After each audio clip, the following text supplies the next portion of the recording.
economist. I look at every piece of evidence I can get, and the United States has now a problem. And it's a problem we have not had as a nation for 100 years.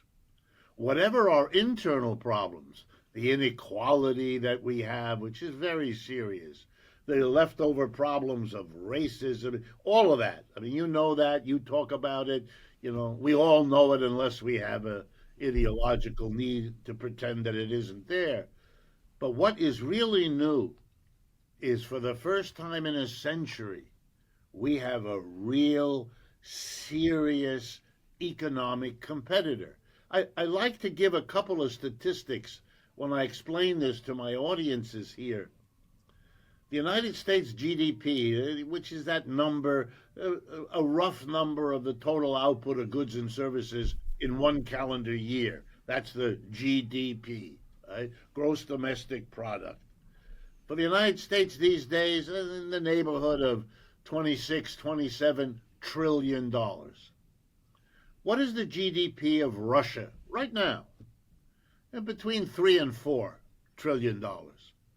That's been the relationship. That's the relationship of an elephant and a mouse. Russia was never an economic threat or competitor. It was simply too small, too underdeveloped. It's a very large country by geography, but in terms of its economic, no. But that's not true of China. China, whose GDP, by the way, is around 18, 19 trillion dollars, not quite the US yet, but catching up fast. That's a wholly different story.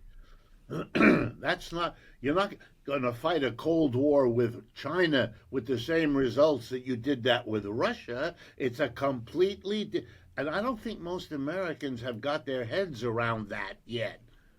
There's an awful lot of what my wife, who's a psychotherapist, calls denial. There's an awful lot here in the United States of people who, understandably, because I'm sure it happened in every other empire when it went down, there were a lot of people who pretended it didn't happen. I remember my last 2 or 3 trips to England, that's what I came away from. I talked to friends and associates of mine in Britain, people I like and respect and all of that, but there was still, even in the best of them, a leftover longing that would show up in odd moments of denial, of not understanding that Britain was now what it once was, a small, cold island off of the mainland of Europe. Even we, who are a product in some sense of the British Empire, probably have a hard time. And we don't see the humor that the only thing left of their empire are the coronations and the funerals of their kings and queens when they get out the pomp and circumstance and do their performance. But it's almost sad because everybody somewhere sees the dichotomy between all of that and the reality of the society. We are following in that process.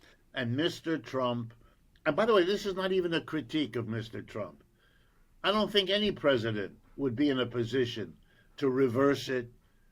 I think we could have a president who was a lot more honest about it, Right. talking to the people about it and trying to come up with a understood national conversation about how do you handle it. That would be adult. We don't have that.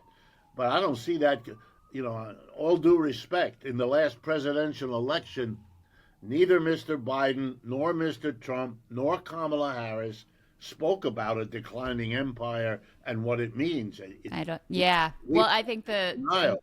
American people don't really want to hear that. That's why the politicians don't really want to say anything about it. Right. And, it's funny you say that about the denial is something I've been talking about too, is like, I do think Trump in certain ways is stuck at his, sort of like pinnacle of fame, the early 90s, the late 80s. Like this is when he really comes into the cultural moment. And, I see it when they're projecting things like, well, countries are going to have to choose between the US and China in this trade war. And it's like, well, who do you think that they're going to pick? There just seems to be such a misunderstanding of the relative power dynamics at this point that I can really only ascribe it to a very outdated model of, our power relationship vis-a-vis China and vis-a-vis the rest of the world. Absolutely. I could not agree more. There was a speech he made, I believe, yesterday or the day before, and the clip that I saw has him say roughly the following. I think we're going to make a deal with the Chinese. They have to make a deal. And if they don't make a deal, well, then we'll make the deal. I will do it together with my Secretary of the Treasury and my advisor, Howard Lutnick, and so forth and so on. And we'll tell them, we'll be fair, but this image that you are going to dictate what happens and that your concept of fairness is some sort of absolute that everybody will recognize. That's a strange bet. Most adults realize that what I think is fair and what my adversaries or people around me think is fair are probably not identical, and that we're going to have to, in a marriage, in a friendship, in a business association, we have to. A deal is not imposed. Mm-hmm. I mean, unless you have the power to do that. We don't. And you're right. It seems like a time warp has happened here. And these folks want to be in a place where they're not anymore. And the rest of the world looks at them, out of the corner of their eye and begins to wonder. Well, let me put in the words of a diplomat I know from Europe. Not a very high diplomat, but he's been doing that all his life. He said in a recent email, the United States is now, for all of us here, and then he mentions the European capital where he works, the United States has become the, I quote now, rogue nation. Wow. Remember the term that we've applied? Mm-hmm. That's how they can't get over. All they do all day long in their diplomatic place is try to figure out what Mr. Trump is going to do next, what they can rely on that he says, which is less and less, what changes with the hours, and they're very angry and very upset. Their lives have been upended. Their plans have been upended. They're telling me that every business in Europe that's of any size and has any relations with the United States, it either buys from somebody in the United States or sells to somebody. Everybody is looking to quote unquote de-risk. And what de-risk means? Lessen your dependence on the U.S. as a source for what you buy, lessen the United States as a market for what you sell, and don't rely on capital or borrowing. And that goes to what you just said. If you're forcing the world to pick, you're going to be really upset when you're going to see where they pick.